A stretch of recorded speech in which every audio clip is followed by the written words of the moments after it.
menanggapi kasus Gisel ini, bahkan sekarang udah ketahuan nih bahwa pemeran pria di situ tersebut berinisial MYD dan kemarin baru dipanggil. Ya, jadi saya kira ini menjadi catatan yang kasus asusila yang terulang kembali setelah beberapa kasus yang melibatkan selebritis dan beberapa tokoh masyarakat ya.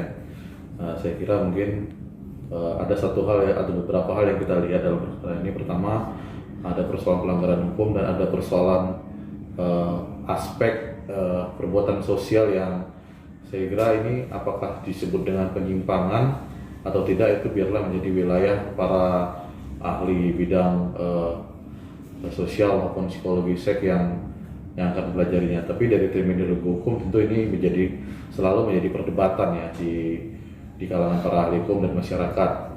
Saya kira gitu sih. Belum lagi kan di Gisel, di inisial GA ini kan ini dia juga menyimpan video. Ya, jadi ada beberapa persoalan ini yang kita lihat ini kan. Pertama, dia dituduh menyimpan ya. Sebenarnya di undang-undang pornografi itu di pasal 4 itu untuk menyimpan koleksi sendiri itu sebenarnya boleh kan sendiri, tapi untuk koleksi sendiri gitu loh. Nah, tapi permasalahannya ini kan tersebar ini. Saya kira persoalan yang tindak pidananya itu pada wilayah tersebar, ada kelalaian di situ, ya kan? Kalau dia memproduksi untuk dirinya sendiri, kemudian dia hapus, nah itu kemudian itu saya kira unsur tindak pidananya tidak ada. Tapi begitu dia produksi dan kemudian itu tersebar ke hadapan masyarakat, nah itu jadi persoalan. Nah, saya kira mungkin polisi menemukan apakah ada unsur kesengajaan atau kelalaian dalam hal ini. Nah, itu harus dibuktikan teman-teman polisi, apakah proses penyebaran itu secara sengaja atau lalai. Nah, kemudian siapa yang melakukan? Apakah Gisel ataukah teman laki-lakinya si MYD atau ada pihak lain yang sengaja menyebarkan? Nah, ini tugas teman-teman polisian lah. Saya baca kan juga sudah ditangkap ya Peter Jaka yang menyebarkan itu kan.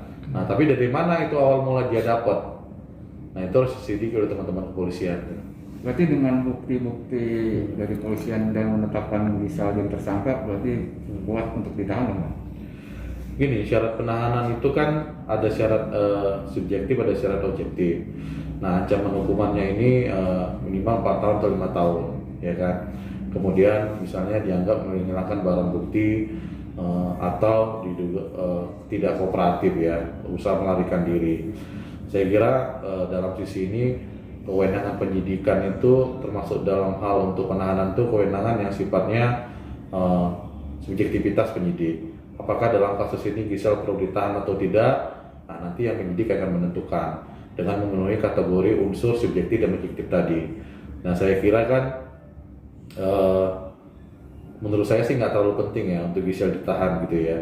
Mengingatkan beliau juga seorang perempuan yang masih memiliki anak yang usianya masih di bawah, masih kecil lah, relatif masih kecil.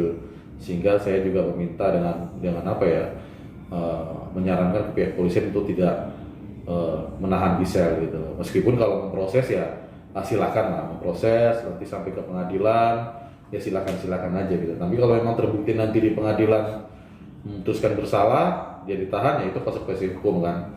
Kalau misalnya memang nanti pengadilan tidak memutuskan bersalah kan artinya memang dia tidak bersalah dan tidak perlu ditahan. Berarti untuk sementara ini Gisel kan ditemukan tersangka, terus kan bakal dipanggil polisi, Bang. Berarti nggak bisa ditahan dulu, Bang? Apa tergantung dari pengadilan, Bang? Gimana? Sampai nunggu pengadilan itu apakah nanti akan ditahan atau seperti apa? Enggak, pengadilan itu kan memutus apakah dia bersalah atau tidak. Jadi tahapannya itu kan proses penyidikan dulu, kemudian dilimpahkan ke kejaksaan. Nah, kemudian nanti baru dihadapkan ke persidangan. Nah, saya kira teman-teman penyidik ini tidak perlulah menahan Gisel maupun si laki-lakinya itu ya. Nah, nanti biarkan nanti proses kalau memang ini bergulir sampai ke pengadilan persidangan, biar saja yang memutuskan itu adalah majelis hakimnya. Persidangan memutuskan apakah betul-betul Gisel ini bersalah atau tidak, ya kan? Dan kemudian apakah bisa dihukum pidana atau tidak. Nah, kalau memang nanti dia dianggap bersalah dan dihukum pidana, ya maka otomatis dia akan menjalani proses tahanan tadi gitu. itu bisa dibilang dapat ada pasal berlapisnya sebenarnya dari dia menyebarkan itu, lalai menyebarkan dan dia berbuat seperti itu. Posisi dia juga kan masih berhubungan suaminya Gading, sahnya Gading. Sebenarnya gini, ada banyak perdebatan terkait dengan sekarang kan temanya tuh dari lembaga SLM, kayak Kontras, kayak ICJN dan lain-lain, itu dari Komnas HAM sendiri mengatakan MYD itu dan Gisel adalah korban, kan gitu kan, sehingga tidak boleh dipidana. Bahkan menjadi sorotan dunia pers internasional mengatakan hukum di Indonesia tidak adil. Mereka itu bukan pelaku penyebar, memproduksi untuk kebutuhan ekonomi, tapi mereka untuk memproduksi koleksi sendiri, dan itu sah, itu privacy right, gitu ya. Nah itu satu sisi. Tapi sebenarnya yang menarik itu adalah sebenarnya Gisel itu yang paling fatal adalah dia melakukan tindak pidana perzinahan 284 KUHP. Karena posisinya pada saat itu, kalau kita bicara rekonstruksi perkaranya, 2017 itu Gisel itu masih menyandang status istri orang. Dalam hal ini adalah G juga, Gading juga, gitu kan ya. Nah, kalau seorang istri atau seorang suami dia melakukan perzinahan dengan orang lain dan itu terbukti, ya maka itu kena pasal perzinahan 284 KUHP, ada ancaman penjaranya.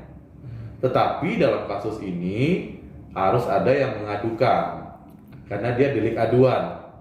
Nah, siapa yang berhak mengadukan? Itu suami atau istrinya. Nah, dalam perkara ini kan sepertinya Gading tidak ingin mengadukan Gisel ke pihak kepolisian atas tuduhan perzinahan tersebut kan.